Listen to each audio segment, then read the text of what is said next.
ఇస్తే పెళ్లి ఇయ్యకపోతే పెటాకులు అన్నట్టు తయారైందట పంజాగుట్ట పోలీస్ స్టేషన్ పరిస్థితి. మామూలుగా పోలీసు వాళ్ళని చూసి దొంగలు భయపడుతుంటారు, కానీ పంజాగుట్ట పోలీస్ స్టేషన్ లో పోలీసులను చూసి పోలీసులే భయపడుతున్నారట. ఇక ఇట్లయితే కాదు అని గుండు గుత్తగా మొత్తం పోలీస్ స్టేషన్ లో ఎంత మంది ఉంటే అంత మందిని ట్రాన్స్ఫర్ చేసేసిండు police commissioner Kothakota Srinivas Reddy sir. ఒకరు కాదు ఇద్దరు కాదు, మొత్తం 85 మందిని పంజాగుట్టకెళ్ళి పంపించేసిందట. డ్రైవర్ కా నుంచి ఎస్ఐ దాకా అందరి మీద ఈ వేటు పడ్డది.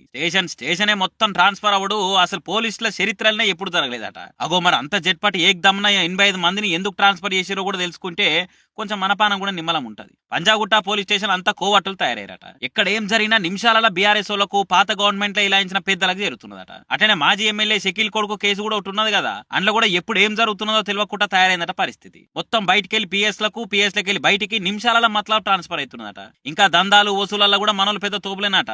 ఇక ఎన్ని రోజులు దాగుతుంది ఈ కథ కమిషనర్ సాబు తెలిసిపోయిందట. ఒకరిద్దరిని ట్రాన్స్ఫర్ చేస్తే సెట్ అయ్యి ముచ్చట కాదు ఇది. మొత్తం 85 మందిని జట్టుకు జట్టే పంజాగుట్ట నుంచి కదిలిచ్చిరు.